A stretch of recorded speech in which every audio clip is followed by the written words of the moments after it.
Greetings, good people. What's up? What's happening? My name is Dr. Clarence, and welcome back to TV7 Live, where we get to give you all the hardest and top trending topics, broadcasting live and direct from Zimbabwe, Africa. Now, recently we have seen the election happening in the nation of Namibia. Now, in this video, we're gonna be taking a look at SWAPO's major losses in the nation of Namibia and the future of liberation movements in the Southern African region. As much as the SWAPO won the election, for them it was a loss. Just like what would happen in South Africa, where we see the ANC would fail to reach 50%. Now in the nation of Namibia, even though the SWAPO was above 50%, they suffered a major loss. So we're going to be looking into the results of the Namibian elections. The results of the Namibian election in depth. What losses did the SWAPO party incur in this election? A big up to everybody who is watching us live right about now. So those who are watching us live, you can write your comments in the top chat or in the super chat. That's how I can get your names so I can give you my shout out. Big up to Lily Mark there, watching us live. Mukuma Ino there, watching us live. Big up there.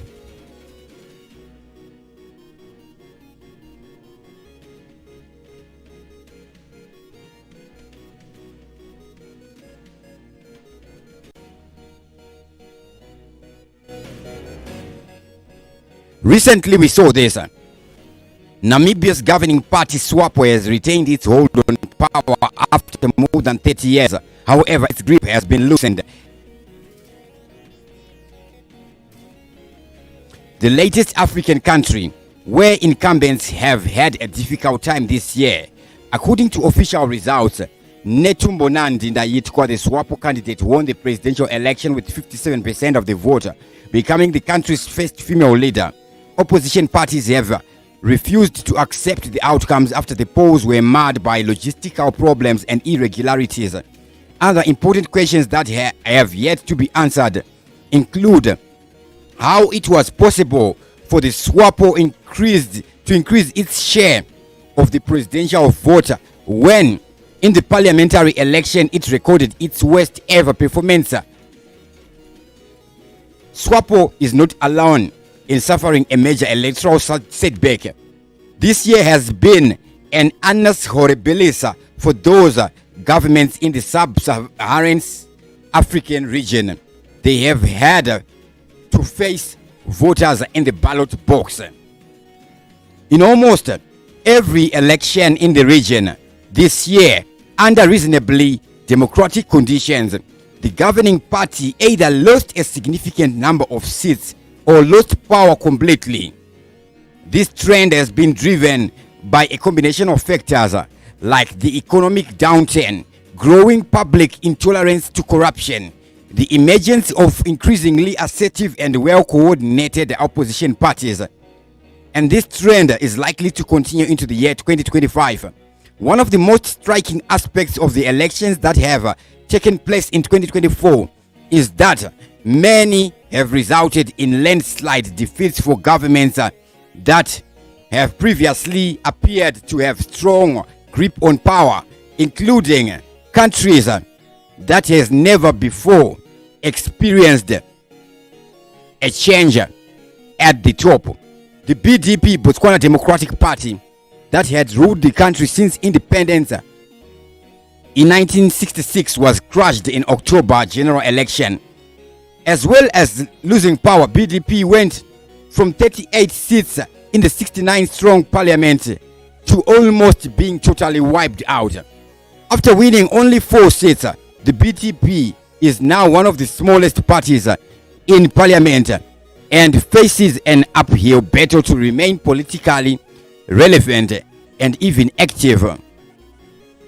There was a landslide defeat for the governing party in Mauritius in November, where the Alliance LEPEP coalition, headed by Provid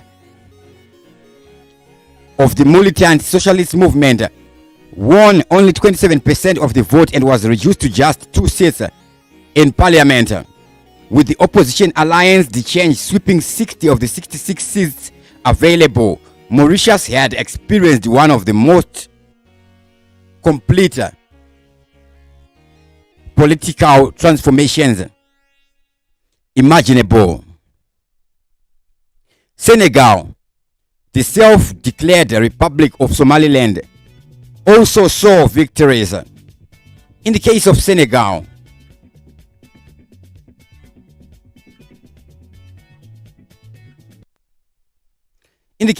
the political turnaround was just striking as Botswana, but in a different way. Just weeks ahead of the election, the main opposition leaders, Bassirou Diomaye Faye and Ousmane Sonko, were languishing in jail as government president Macky Sall abused its power in a desperate bid to avert defeat. After growing domestic and international pressure, this would lead to Faye and Sonko being released. Faye went on to win the presidency in the first round, with the government's candidate winning only 36% of the vote. Now,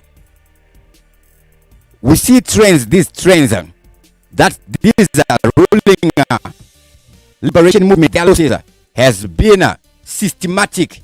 It has been happening bit by bit with the passage of time. Now, as we look into the results of the 2024 Namibian election, we're going to be comparing the numbers. What are the losses? Right. We see in the year 2024, there is 1,400,49,569 registered voters, here highlighted in blue on the screen. Those are the registered voters as of the year 2024 in the nation of Namibia. When we go to check the year 2019, they had how many? They had 1.3 million registered voters. So just as an estimate, remember these are numbers coming from Wikipedia. They are not really precise, but they are near. So almost 100,000 new registered voters there in the nation of Namibia. Enough respect to Lonely Muchono watching from Glenview, Harare. Raymond Nengomasha, Zirisese, Abigail Kajanda. How are you? Big up to everybody who's watching us live right now. Make sure you click the like button. Those watching us live, you can write comments in the top watch as I can see and I can give my shout outs. Right. Back to the year 2024, we see this. Swapo. Remember the numbers are not really precise. Yes, it's not at 58, but it's around 57. Let's just read it as it is. 58%, 638,000 for Swapo. IPC, Panduleni Itula, is 284, 25%. Now, if we look at this number, if we multiply 284 by 3, it gives us 700 and something. Then Swapo is at 638. So what we discover this is, if we combine all the opposition votes for IPC and PDM, the oppositions there got half of the number of votes that the Swapo got. Right. How many voters did the Swapo get in 2019? In 2019, the Swapo would get 464,000. Panduleni would get 242. So, he had an increase of 4,000 voters. The PDM had a loss of 10,000 voters. Right. So, overall, the opposition grew. Not only grew, in 2019, the Swapo had a loss of 14 seats to 63 seats. Now, the year is 2024. We see this. The Swapo has a loss of 12 seats to 51. So, in 2 elections, the Swapo has lost a total of 26 seats in 2 elections. So, if the opposition continues at this pace, the next election and the next election, it will take 2 more elections for a change to happen in the nation of Namibia, it will take 2 more elections to defeat the SWAPO party in the nation of Namibia. So, what we are seeing through the past 2 elections, SWAPO is not growing, it is shrinking. It is shrinking. There is no increase in the votes out of the percentage, but they are shrinking. The number of votes may increase, but so for the other parties and new registered voters. Then we see IPC has grown 100% to having 20 seats in the parliament. We see all the 12 that came from SWAPO would go to IPC. However, the problem, we see the PDM losing 11 seats. They lost 11 seats, yet they had gained 11 seats in 2019. Right? So some of the seats that they lost would go to IPC. This on its own is a natural call to attention that if the Namibian opposition is to even increase its growth, it has to unite. The opposition has to be in a coalition. Anywhere in the SADC region where we saw the opposition winning, it has been through a coalition. So from 0 seats, from being an independent to now running a party, has grown 20 seats in parliament. And over the past 2 elections, the ruling party SWAPO has lost a total of 26 seats. In the next 2 to 3 elections, we will see the SWAPO out of power. So this should be taken note of, as it is the opposition that is growing, as we can see here as shown on the data that is on a wiki. Big up to everybody who's watching us live right about now. Then we saw recently in the nation of Zimbabwe, we saw Wignell Chivayo continuing his spree. And this time, Wignell Chivayo has surprised Japreza's entire band. The entire band of Japreza. And also we see Maichi Samba has been surprised again. So this is a very significant type of giving, and we can only applaud that. Is you know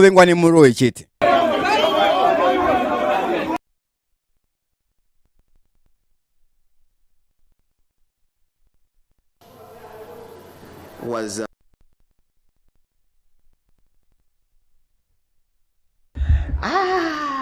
say weeknelo mwanangu andigoni kukutenda, ndiri kushandisa izwi rekuti ndinotenda, nekuti mukutaura nemunyorwa kwedu hapana rimwe izwi rinokunda iroro.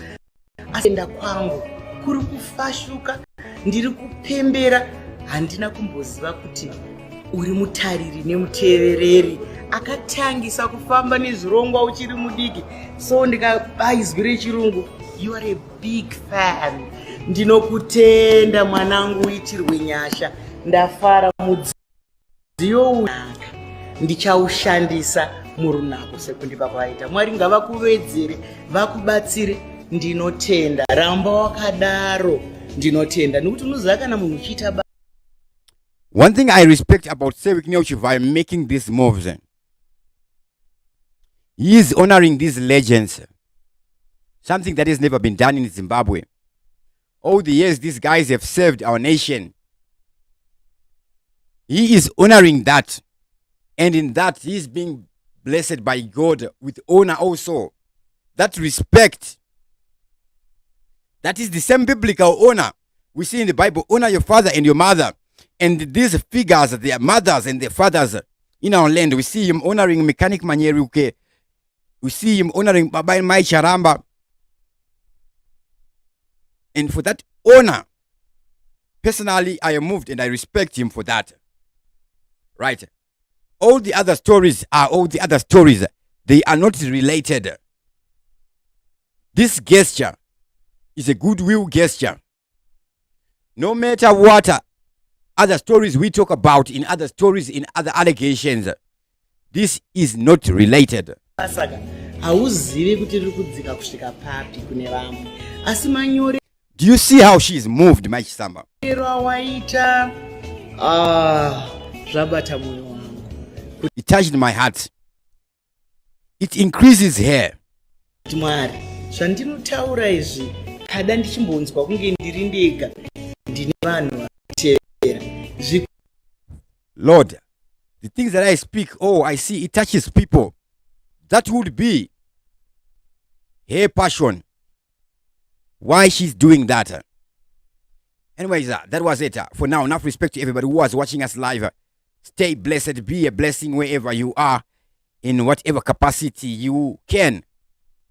Big up to Lillian Mark, Mukoma Ino, Lonely, Machono, Raymond, Nengomasha, Abigail Kanjanda, everybody who is watching us, who was watching us live. Thank you guys for your support.